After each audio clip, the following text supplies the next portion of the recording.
በኢትዮጵያን ኦርቶዶክስ ተዋሕዶ ቤተክርስቲያን ጾም ወደ እግዚአብሔር መንግስት መቅረቢያ እንደሆነ ይታወቃል። ከነዚህ አጽዋማት መካከል አንዱ አብይ ጾም ነው። አብይ ጾም መድኃኒታችን ኢየሱስ ክርስቶስ በምድር ላይ በሚኖር ጊዜ የጾመው ጾም ነው። በአብይ ጾም እኩሌታ በአምስተኛው ሳምንት በዕለተ ደብረ ዘይት ደግሞ የጌታችን መድኃኒታችን ኢየሱስ ክርስቶስ ነገረ ምጽአት የሚታሰብበት በዓል ይከበራል። የ2017 ዓመተ ምህረት የጌታችንና የመድኃኒታችን ኢየሱስ ክርስቶስ ነገረ ምጽአት መታሰቢያ የደብረ ዘይት በዓል በሳማ ብሔረ ሕያዋን እግዚአ ለሰንበት አንድነት ገዳም ብፁዕ አቡነ ቀሌምንጦስ በመንበረ ፓትርያርክ ጠቅላይ ጽሕፈት ቤት የሰንበት ትምህርት ቤቶች ማደራጃ መምሪያና የሰሜን ሸዋ ሀገረ ስብከት ሊቀ ጳጳስ እንዲሁም ብፁዕ አቡነ ኤጲፋንዮስ የምስራቅ ጉራጌ ሀገረ ስብከት ጳጳስ በተገኙበት በድምቀት ተከብሯል። በክብረ በዓሉም ላይ የደብሩ ሊቃውንተ ቤተክርስቲያን አባቶች እንደ መላእክት ያሬዳዊ ወረብ አቅርበዋል። የሰንበት ትምህርት ቤት ዘማሪያን ከሊቃውንቱ የተማሩትን ወረብ በጡም ዜማ አቅርበዋል። ክብረ በዓሉን በማስመልከት ክቡር መጋቢ ሐዲስ ነቃ ጥበብ አባቡ የሰሜን ሸዋ ሀገረ ስብከት ዋና ስራ አስኪያጅ እስከ መጨረሻ የጸና እርሱ ይድናል በሚል ኃይለ ቃል ትምህርተ ወንጌል ሰጥተዋል። ወዘአዝለፈ ትዕግስቶ ውእቱ ይድህን እስከ መጨረሻ የጸና እርሱ ይድናል። የማቴዎስ ወንጌል ምዕራፍ 24 ቁጥር 13።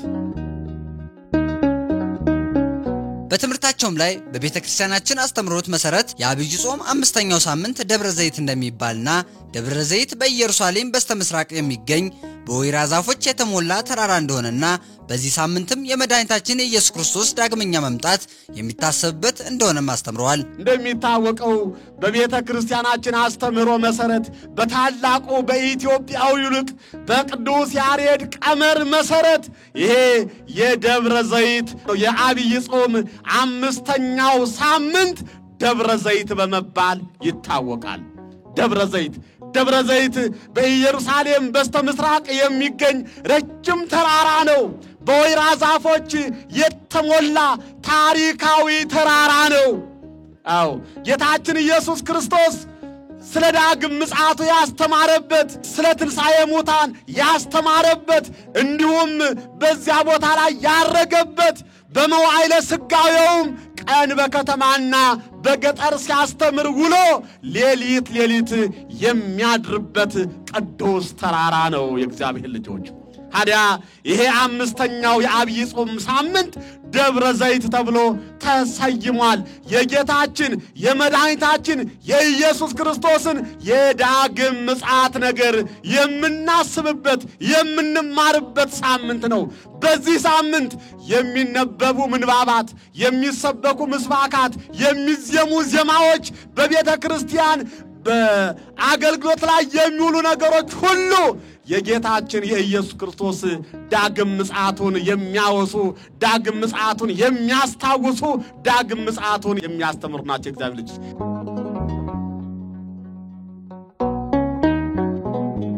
ዳግም ምጽአት ብለን የምናስበው መድኃኒታችን ኢየሱስ ክርስቶስ ለኃጥአን ሊፈርድባቸው ለጻድቃን ደግሞ ሊፈርድላቸው የሚመጣበት እንደሆነና ያን ጊዜም በሚያስፈራና በሚያስደነግጥ መለኮት ቅዱሳን መላእክትን አስከትሎ እንደሚመጣም ተናግረዋል። ዳግም ምጽአቱ ብለን የምናስበው ጌታችን ኢየሱስ ክርስቶስ ለኃጥአን ሊፈርድባቸው ለጻድቃን ሊፈርድላቸው የሚመጣበትን ጊዜ ነው። ያን ጊዜ በሚያስፈራ በሚያስደነግጥ በክበበ መለኮት ነው የሚመጣው። ቅዱሳን መላእክትን አስከትሎ ነው የሚመጣው።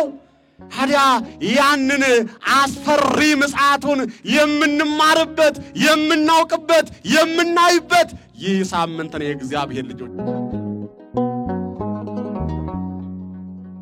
ደቀ መዛሙርቱ ከዕለታት አንድ ቀን በዘሩባቤል መሪነት ለ46 ዓመታት የተሰራውን ቤተ መቅደስ አይተው አደናንቀው ለክርስቶስ ሲነግሩት መድኃኒታችን ኢየሱስ ክርስቶስም ድንጋይ በድንጋይ ላይ ሳይፈርስ የሚቀርበት ጊዜ እንደሌለ ሲነግራቸው ሐዋርያቱም ስለ ቤተ መቅደሱ ቢያስቡም እርሱ ግን ቤተ መቅደስ ስለተባልን ስለ ሰው ልጅ ሰውነት ሊነግራቸው ነው ብለው አስተምረዋል። ደቀ መዛሙርቱ ከዕለታት አንድ ቀን በቤተ መቅደስ አለፍ ሲሉ የቤተ መቅደሱን ግርማ ሞገስ የቤተ መቅደሱን ማማር ያ በዘሩባቤል መሪነት ለ46 ዓመት የተሰራውን ቤተ መቅደስ አይተው አደናነቁለት ነው የሚለው። ታያዋለህ የቤተ መቅደስ እንዴት እንደሚያምር እንዴት ደስ እንደሚል እንዴት ውብና ማራኪ እንደሆነ ተመለከተዋለህን ብለው አደናንቀው በጥያቄ መልኩ አቀረቡለት ለጌታችን ለኢየሱስ ክርስቶስ ደቀ መዛሙርቱ። ጌታችን ኢየሱስ ክርስቶስ ዘወር ብሎ አየና እንዲህ ብሎ መለሰላቸው። ድንጋይ በድንጋይ ላይ ሳይፈርስ የሚቀርበት ጊዜ የለም። ይህ የምታዩት ቤተ መቅደስ ይፈርሳል፣ እንደ አዲስ ይሰራል አላቸው። እነርሱ ስለ ቤተ መቅደሱ ያሰቡ ነበር። እርሱ ግን የነገራቸው ቤተ መቅደስ ስለተባለ ስለ ሰው ልጅ ሰውነት ነበር። ሰው የተባለ ሁሉ ሞቶ በስብሶ ፈርሶ እንደማይቀር ትንሣኤ ዘጉባኤ እንዳለው የክብር መነሳት እንዳለው እያስተማራቸው ነበረ። የእግዚአብሔር ልጆች ይሄ የሚሆንበት ጊዜ አለ፣ ትንሣኤ ሙታን አለ፣ የሰው ልጅ ሞቶ አይቀርም እያለ አስተማራቸው፣ ነገራቸው። የእግዚአብሔር ልጆች ደቀ መዛሙርቱ ደብረ ዘይት ሲደርሱ ለኢየሱስ ክርስቶስ የዘመኑ ፍጻሜና የመምጣት ምልክት ምንድነው በማለት እንደጠየቁት አንስተው ክርስቶስም ማንም እንዳያስታችሁ ተጠንቀቁ፣ ብዙዎች እኔ ክርስቶስ ነኝ እያሉ ይመጣሉና እንዳላቸውም በሰፊው አስተምረዋል። ደብረ ዘይት አካባቢ ሲደርሱ በተራራው ላይ ቁጭ እንዳለ ቀረባሉና ደቀ መዛሙርቱ ጌታችን ኢየሱስ ክርስቶስን ጠየቁት። ምን ተአምሪሁ ለምጽአትከ ወለህልቀተ ዓለም? የዘመኑ ፍጻሜና የመምጣት ምልክት ምንድነው? የዘመኑ ፍጻሜ መቼ እንደሆነ ምልክቱ ምን እንደሆነ ታስተምረን ዘንድ እንፈልጋለን እንወዳለን ብለው ጌታችን ኢየሱስ ክርስቶስን ደቀ መዛሙርቱ ጠየቁት ይላል። እግዚአብሔር ልጆች ያን ጊዜ ኦቆኬ ኢያሱህቱክሙ ብዙሃን ይመጽኡ በስምየ ወያስሕትዎሙ ለብዙሃን። አዎ ማንም እንዳያስታችሁ ተጠንቀቁ። ያን ጊዜ በስሜ እኔ ኢየሱስ ነኝ እያሉ በስሜ እየማሉ በስሜ እየተማጸኑ ይመጣሉ፣ ብዙዎችንም ያስቷቸዋል ይላል እግዚአብሔር ቃል። ወዳጄ ዛሬ በዓለም የምናየው ነገር ሁሉ እንዲሁ አይደለም። የተጻፈ የተነገረ በአማኑኤል በመድኃኔ ዓለም የታወቀ የጸደቀ ጉዳይ ነው። የእግዚአብሔር ልጆች አያችሁ፣ ማንም እንዳያስታችሁ ተጠንቀቁ ነው የተባልነው። ብዙዎች በስሜ ይመጣሉ፣ በሌላ ስም አይደለም። አዎ የሰይጣንን ስም እየጠሩ አይደለም፣ ሰይጣንን ወክለው አይደለም የሚመጡት፣ በስሜ ይመጣሉ። እኔ ክርስቶስ ነኝ፣ እኔ የክርስቶስ ነኝ እያሉ፣ እኔ ወንጌላዊ ነኝ እያሉ፣ እኔ ነቢይ ነኝ እያሉ፣ እኔ ሐዋርያ ነኝ እያሉ ይመጣሉ፣ ብዙዎችንም ያስቷቸዋል። ይሄ ቃል አሁን ዘመናችን ላይ እየሰራ ነው ወይስ አይደለም? ንገሩኝ። እየሰራ ነው አይደለም? አሁን በክርስቶስ ስም ብዙ ሐሰተኞች አልመጡም? መጥተዋል። ብዙዎችንስ እያሳቱ ነው አይደለም? ዛሬ ሰው ሃይማኖቱን ሲለውጥ ሃይማኖትን ሲክድ ሃይማኖቱን ለውጦ እዚያና እዚያ ሲረግጥ ይሄ የወንጌል ቃል ትዝ ይበላችሁ የእግዚአብሔር ልጆች።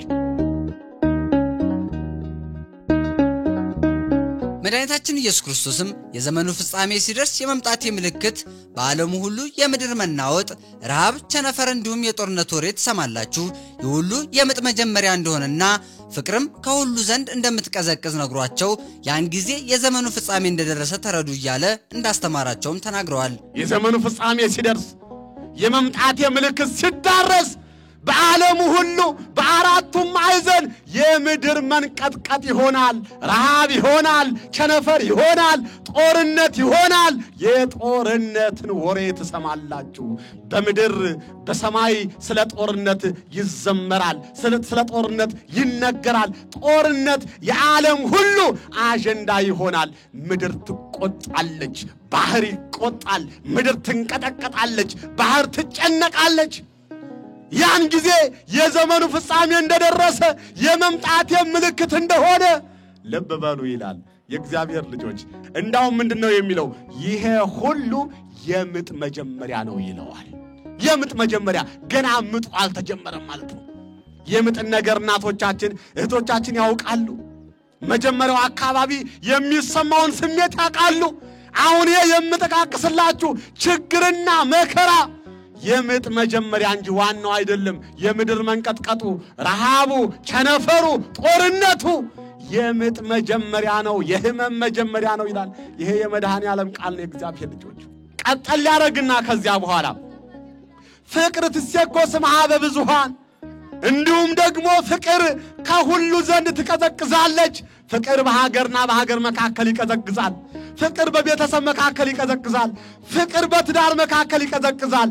ፍቅር በሰው ልጆች መካከል ሁሉ ይቀዘቅዛል። ከኃጢአትና ከአመፃ ከበደል ብዛት የፍቅር ስሟ ብቻ ይቀራል። በሰው ልቦና አትገኝም፣ ከሰው ልቦና ትጠፋለች። ሰዎች በፍቅር ማጣት ይራባሉ፣ ይጠማሉ ብሎ ስለ ፍቅር መቀዝቀዝ፣ ስለ ፍቅር መጥፋት ጌታችን መድኃኒታችን ኢየሱስ ክርስቶስ ይነግረናል። የእግዚአብሔር ልጆች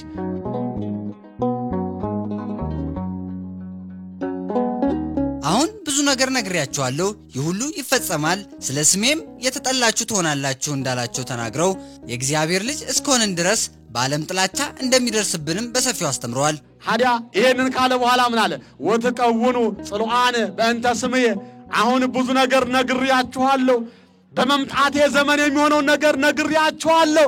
ይህ ሁሉ እንዳለ ሆኖ ስለ ስሜ የተጠላችሁ ትሆናላችሁ ይላል እግዚአብሔር ቃል። አያችሁ፣ ክርስትና በዓለም መጠላት ነው። ክርስትና በሰው ዘንድ መጠላት ነው። እኛውን በዓለም ዘንድ መከራ ሲደርስብን፣ በሰዎች ፈተና ሲደርስብን፣ በማያምኑ ሰዎች መንገላታት ሲደርስብን ለምን እንደዚህ መጣብን ብለን እንጨነቃለን።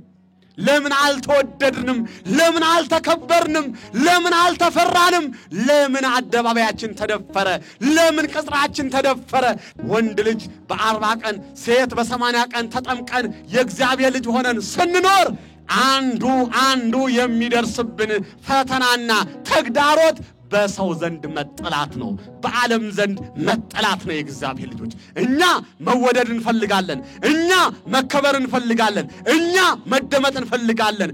ክርስትናው ግን የሚለው አማኝ ስትሆን፣ የክርስቶስ ስትሆን፣ የሥላሴ ስትሆን፣ የድንግል ማርያም ስትሆን በዓለም ጥላቻ ይደርስብሃል፣ በሰው ዘንድ መገፋት ይደርስብሃል ነው የሚለው። መገፋትህ ግን ለክብር ነው። ክብር ለመድኃኔዓለም ይሁን። መራብህ፣ መጠማትህ፣ መራቆትህ ለክብር ነው። ጾምህ፣ ጸሎትህ፣ መስገድህ ለክብር ነው ይላል። እየተራብክ እየተጠማህ ዘላለማዊ ጥጋብን ዘላለማዊ በረከትን የምታጎናጽፍ ቤተ ክርስቲያን ስለ ክርስቶስ ስም መጠላት፣ መገፋት፣ መሰደድ፣ መራብ፣ መታረዝ ክብሬ ነው ብላችሁ መድኃኔዓለምን አመስግኑት። ክቡር ሥራ አስኪያጁም መድኃኒታችን ኢየሱስ ክርስቶስ የሚደርስብንም መከራን ከነገረን በኋላ እስከ መጨረሻ ይህንን መከራና ችግር ታግሶ የጸና የዘላለም ሕይወት እንዳለው ተናግሯል ያሉ ሲሆን በጽናት መኖርም እንደሚገባን አስተምረዋል።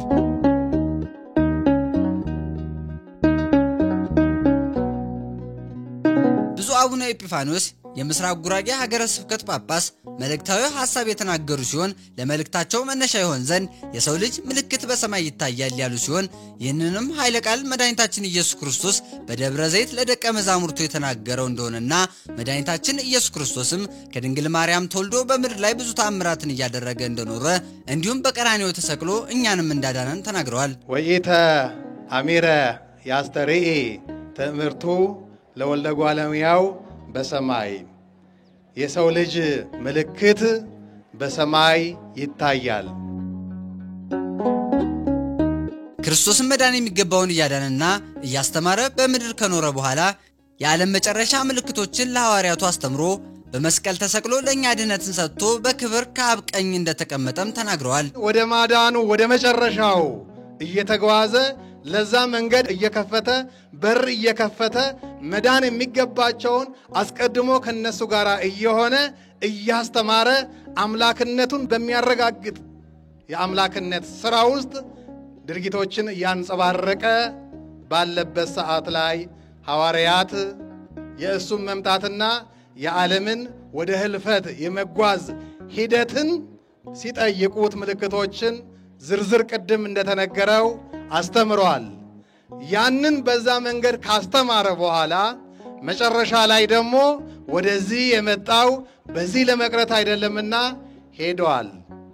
የሄደው ለእኛ ሙሉ ድህነትን ፈጽሞ ነው ማለት ነው።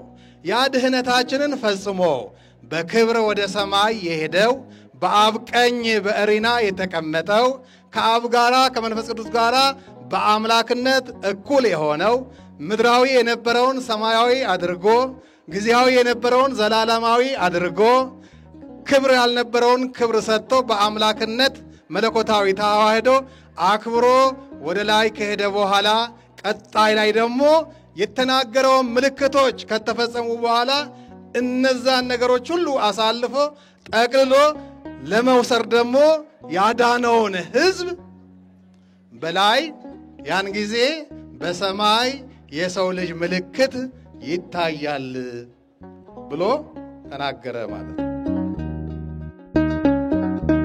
አሁን ያለንበት ዘመን ላይ ለህልፈት የሚያበቁ ነገርን በማወቅም ባለማወቅም በኃጢአተኝነትና በራስ ወዳድነት እየኖርን በመሆናችን የዓለምን ፍጻሜ እያቀረብን ነው ያሉ ሲሆን ለመባረክና ለመቀደስ በዚህ አስጊ ጊዜ ከእግዚአብሔር የሚበልጥብን ነገር የለም ብለን መተናል።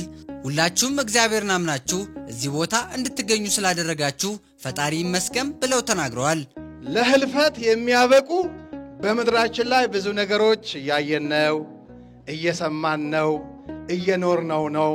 እያንዳንዳችንም በማወቅም ባለማወቅም ለዛ ተዛማጅ ሆነን በዛ ውስጥ እየተመላለስን እንገኛለን፣ እንገፋፋለን።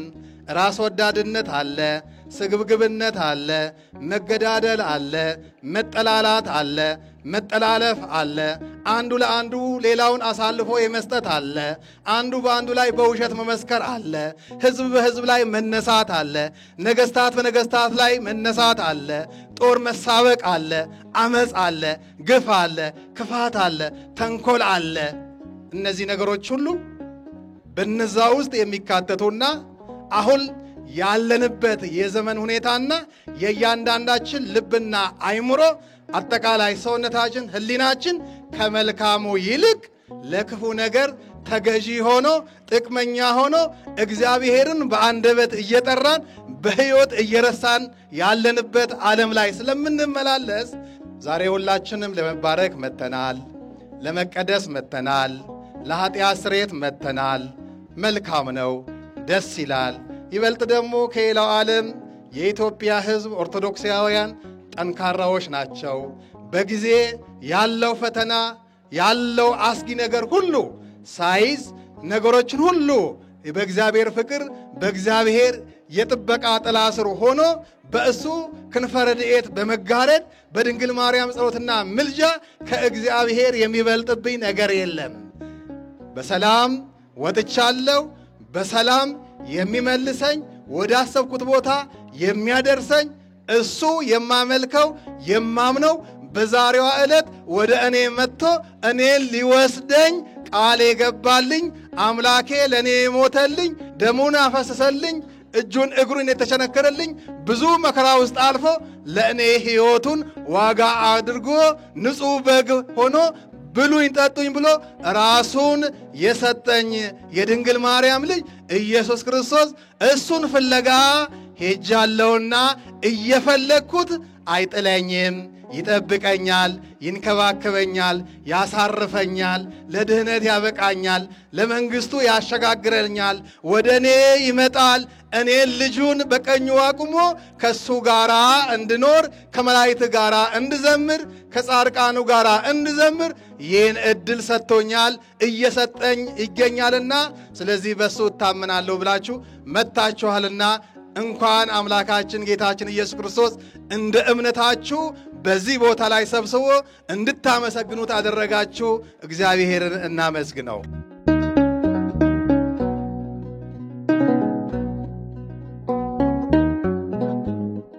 ይህ በሰማይ የሚታየው ምልክት ፀሐይ ወይም ጨረቃ አይደለም፣ ከኛ የነሳው ሥጋ ነው ያሉ ሲሆን በመከራ ውስጥ እያለን እኛን ያዳነን አሁን ደግሞ እኛን ለመውሰድ ያንን የተቀበለውን መከራ ምልክት አድርጎ በሰራነው ሥራ ፍርድ ለመስጠት ይመጣል። አምላካችን እግዚአብሔርም ለሰማያዊ መንግስቱ ያብቃን በማለትም መልእክታቸውን ተናግረዋል። ይህ በሰማይ የሚታየው የምድሩን ምልክቶች ቅድም አይተናል። አሁን ደግሞ በሰማይ ያለው ምልክት፣ ይህ ምልክት ፀሐይ፣ ጨረቃ አይደለም። ሌሎችም ወደ ላይ ከኛ በላይ ያለውን ህዋ ወይም ጠፈር አይደለም። ወይም እነዚህ ሰባቱ ሰማያት አይደሉም። እነሱም ኃላፊዎች ስለሆኑ እነዛን ሁሉ የፈጠረ የእኛን ሥጋ ለብሶ እኛን ያዳነን፣ ያ መጀመሪያ ላይ በመከራ እኛን ያዳነን፣ አሁን ደግሞ በክብር ያንን የተቀበለው መከራ ምልክት አድርጎ እኛን ለመውሰድ በሰማይ የሰው ልጅ ከድንግል ማርያም የተወለደው በአዳም በኩል ዳግም አዳማዊ የተባለው የእግዚአብሔር ልጅ አካላዊ ቃል ኢየሱስ ክርስቶስ ልክ ያን ግርፋቱ እንዳለ በመስቀል ላይ የተቀበለው መከራ እንዳለ ግማሹን ለመውቀስ፣ ግማሹን ደግሞ ለመሸለም፣ ግማሹን በቀኝ ለማቆም፣ ግማሹን በግራ ለማቆም ከላይ ያዳነበትን የማዳን ምልክቱን ከዚህ ከምድር የወሰደውን ወደ ሰማይ በአምላክነት በተዋህዶ ከብሮ የሄደው ያ ምድራዊ የነበረው ሰማያዊ ሆኖ ከሰማይ ደግሞ ምድራውያንን ለመውሰድ በመለኮት ምልአት ሥጋው አምላክ ሆኖ ወደኛ ይመጣል ነው። ምልክት የተባለው አንደኛ ከኛ የነሳው ሥጋ ነው። እሳት ነድር ቅድሜሁ፣ በፊቱ ፍርድ እንዳለ በእሳት እየመሰለ መዝሙረኛው እንደነገረን። ስለዚህ አምላካችን ወደዚህ ስመጣ ምልክቱን ይዞ ነው ያንን ያዳነበትን ያንን ለእኛ የከፈለውን ዋጋ ያንን ለእኛ የሰጠውን ፍቅር ለእኛ ያስተማረውን ትምህርት ወንጌሉ በሰማይ የሚታየው ምልክት ማነው? እሱ ከኛ የነሳው ሥጋ በክበበ ትስብእት በግርማ መለኮት ወደዚህ ዓለም መብጣቱን ነው። በሰማይ ሥጋ የለም። በሰማይ ሥጋ እንዲታይ የሆነው ከየት ነው?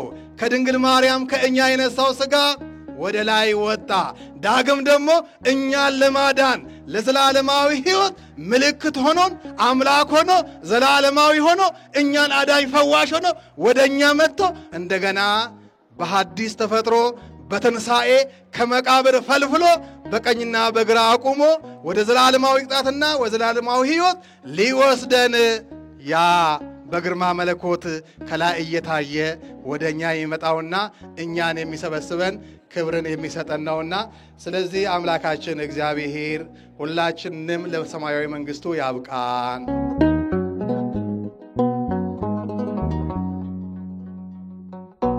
ብፁዕ አቡነ ቀሌምንጦስ በመንበረ ፓትርያርክ ጠቅላይ ጽሕፈት ቤት የሰንበት ትምህርት ቤቶች ማደራጃ መምሪያና የሰሜን ሸዋ ሀገረ ስብከት ሊቀ ጳጳስ መልእክታዊ ቃለ በረከት ያስተላለፉ ሲሆን ይህች ዓለም እንደምታልፈው ቀን መልካም ሥራ መስራት አለብን፣ ይህ ዕለትም የምልክት ቀን ነው በማለትም ተናግረዋል። ሊቁ ሲናገር ዛቲ ዕለት ዘይእዜ ከመሃላፊት ኢቲ ነግበር ሰናይ ይላል ሊቁ። ዛሬ ይቺ ያለችው ዕለት ኃላፊት እንደምታልፈው ቀን ተረድተን መልካም ሥራ እንስራ ይላል። በጎ ሥራ እንስራ ነው የሚለው ሊቁ ማለት ነው። ቀደም በሁለቱም መምህራን በብፁዕ አባታችንም በመምህሩ መጀመሪያ የተነገረው ይሄንን ነው። አንዱ አስደንጋጭ፣ ሁለተኛው ደግሞ አስደሳች ምልክት። እንዳጠቃላይ ዕለቱ የምልክት ቀን ነው ማለት ነው ወገኖቼ። አሁን በሰማይም በምድርም ያየነው ምልክት ነው። እኛ ይሄን ምልክት ከምልክት ስነት ሳይሆን በሕይወትም እናየው ነው።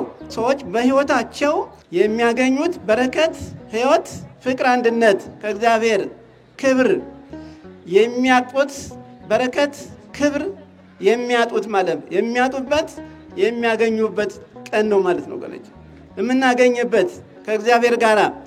ስለዚህ ነው ይሄ ዕለት ኃላፊ ነው ይላል። ኃላፊ ናት ይቺ ዕለት፣ ጠፊ ናት፣ ተለዋጭ ናት። ስለዚህ እናውቀን ተረድተን በጊዜው ዋጋ የጊዜ ዋጋ ሰጥተን እንስራ ነው። መልካም ሥራ እንስራ ነው ያለው። በጎ ሥራ እንስራ ነው።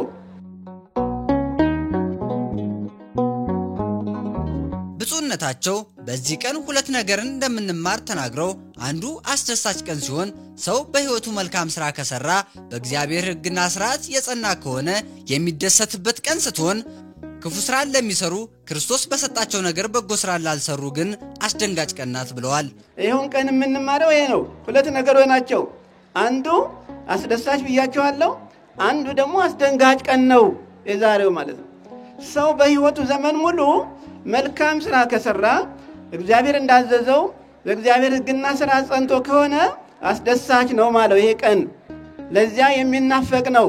ለበጎቹ፣ ለቅዱሳኖቹ፣ ለመልካሞቹ ሰዎች፣ ለቅን ሰዎች፣ ሃይማኖት ላላቸው ሰዎች፣ ራዕይ ላላቸው ሰዎች፣ ጭካኔ የሌላቸው ሰዎች ይህ ቀን የሚናፈቅ ነው። ይናፍቁታል ወደ ጌታቸው ወደ ፈጣሪያቸው መሄድን እግዚአብሔር አምላካቸው ፊት መቆምን ይናፍቁታል ማለት ነው። ለክፉዎች ደግሞ ይሄ ውርደት ነው፣ ክስረት ነው ወገኖቼ። በሕይወታቸው በጊዜያቸው በሀብታቸው በሰጣቸው ጊዜ በሰጣቸው አይምሮ መልካም ካልሰሩ ውርደት ነው፣ ክስረት ነው። ስለዚህ ነው አስደንጋጭና አስደሳች ብለን የተናገርነው ማለት ነው። አስደሳች ቀን የተባለውም መድኃኒታችን ኢየሱስ ክርስቶስ የአባቴ ብሩካን ወደ እኔ ኑ፣ ተርቤ አብልታችሁኛል፣ ተጠምቼ አጠጥታችሁኛል፣ ታምሜ ጠይቃችሁኛል እንደሚላቸውና በሰጣቸው ያልተጠቀሙትን ደግሞ ከእኔ ሂዱ በጎ ሥራንም አልሰራችሁምና እንደሚላቸው ተናግረው እኛም በአስደሳቹ መልእክቱ ይጎብኘንም ብለዋል። አስደሳች የተባለው ኑ ነው ወደ እኔ የአባቴ ብሩካን፣ እናንተ ብሩካኑ የአባቴ ብሩካን ወደ እኔ ኑ ይላቸዋል።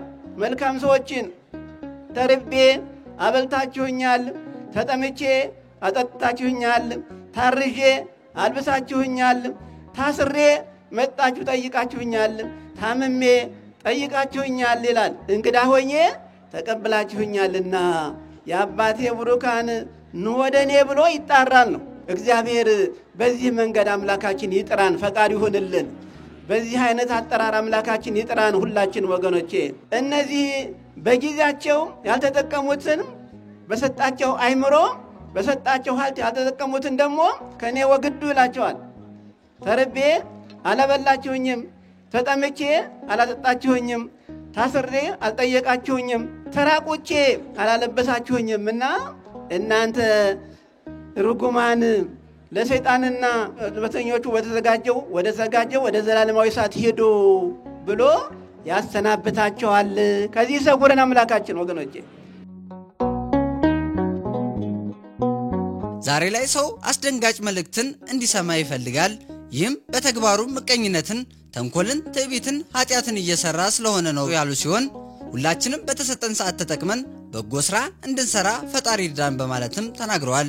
ዛሬ ሰው አስደንጋጭ መልእክት እንዲሰማ ይፈልጋል። ጆሮን ጭው የሚያደርግ ነገር እንዲሰማ ይፈልጋል። ተግባሩ ነው፣ ስራው ምቀኝነት፣ ተንኮል፣ ትዕቢት፣ ኃጢአት ከእግዚአብሔር ያገናኝ ወገኖቼ። ወንድም በወንድሙ፣ አካሉ በአካሉ፣ ቤት ከቤት፣ ጎረቤት ከጎረቤት፣ አካባቢ ከአካባቢ ብሎም ሀገር በሀገር ላይ ማለት ነው። ሰው ለሰው ተንኮለኛ ሆነ። ሰው ለሰው መድኃኒት ነው። ሰው ለሰው ደግሞ በሽታ ሆኖበታል። ጊዜው ራሱ ያለንበት ሰዓት ሰው ለሰው በሽታ የሆነበት ሰዓትና ጊዜ ነው ወገኖቼ። ይህንን ነው ሊቁ ሲናገር ይቺ ዕለት ኃላፊ ናት፣ ጠፊ ናት፣ ንግበር ሰናየ፣ አውቀን ተረድተን እንጠቀም ይላል ወገኖቼ። እግዚአብሔር በሰጣችሁ ሰዓትና በሰጣችሁ ጊዜ እንድትጠቀሙ እግዚአብሔር ይርዳችሁ ሁላችሁንም። ብፁዕነታቸው የክርስቶስ መምጫ ዘመኑ መቼ እንደሆነ ስለማይታወቅ በቅድስና ተዘጋጅተን በረከት ለማግኘት አንዱ የአንዱን ሸክም ለመሸከም ያብቃን፣ እንዲሁም ይህንን ክፉ መንፈስ ፈጣሪያችን ያስወግድልን፣ መልካሙንም መንፈስ በአእምሯችን ያሳድርብን በማለትም ቃለ ቡራኪያቸውን አስተላልፈዋል። ዘመኑ የት ነው መቼ ነው ብለን አናቅም። ሁለቱ እንደዚሁ ያልኳችሁ ዕለተ ምጽአት መቼ ነው መቼ ቀን ነው በስንት ሰዓት ነው ብለን አናውቅም። ግን ተዘጋጅተን ቅድም እንዳልኳችሁ ጊዜው እንደሚያልፍ አስበን አውቀን ተረድተን ተዘጋጅተን በቅድስና በንጽህና በታማኝነት እግዚአብሔርንም እኛንም ለእግዚአብሔርም ታማኝ ለእኛም ታማኝ ለራሱ ሰው ለራሱም ጭምር ታማኝ መሆን ያስፈልገዋል። ለቤተሰቡም ታማኝ፣ ለፈጣሪውም ታማኝ፣ ለትዳሩም ታማኝ፣ ለሀገሩም ታማኝ፣ ለተሰጠው ስልጣንም ታማኝ መሆን ያስፈልጋል ወገኖቼ። ክርስትና ለሰው የሚኖርበት ነው። መብራት የምታዩ በጨለማ ነው መብራት የሚፈለገው፣ ማሳያ ነው፣ ማያ ነው መብራት። መብራትን እያለቀ ጧፉ ወይም ሻማው በእጃቸው እያለቀ ሌላው ያበራል። ለሚጽፈውም ለሚደጉሰውም ሌላም ስራ ለሚሰራውም ያሳያል በቤት ውስጥ መብራቱ ማለት ነው። ግን ሻማው ወይም ጧፉ እያለቀ ነው ራሱ ማለት ነው። ክርስትና እንዲህ ነው ወገኖቼ። ሰማዕታቱ፣ ጻድቃኑ፣ ቅዱሳኑ ክርስቲያኖች እየታገሱ ማለት ነው። በትዕግስትክሙ ታጸርይዋ ለነፍስክሙ፣ ነፍሳችሁን ሕይወታችሁን በትዕግስታችሁ የጠራች ታረጓታላችሁ፣ የጠራችን ከኔ የሌላት ታረጓታላችሁ ነው የሚለው ጌታችን ሲነግረን ወገኖቼ። ይህንን መጥፎ የሆነ በአእምሯችን እያወዛወዘ እያመላለሰ የሚያስጨንቀትን ክፉ መንፈስ ያስወግድልን ነው። መልካሙን መንፈስ በአእምሯችን ይጨምርልን። በክብረ በዓሉም ላይ መላከ ሰላም ቆሞስ አባ ወልደ ጊዮርጊስ ከተማ የሀገረ ስብከቱ የገዳማት ክፍል ኃላፊና የደብረ ምጥማቅ ጻድቃኔ ማርያም ገዳም አስተዳዳሪ፣ የሰሜን ሸዋ ሀገረ ስብከት ቁጥጥር ክፍል ኃላፊ ላከ ሄራን በቀለ ደመረ፣ የገዳማትና አድባራት አስተዳዳሪዎች፣ የወረዳ ቤተ ክህነት ስራ አስኪያጆች፣ የሀገረ ስብከቱ የየክፍል ኃላፊዎች እንዲሁም በርካታ ምዕመናን በተገኙበት ተከብሮ ውሏል።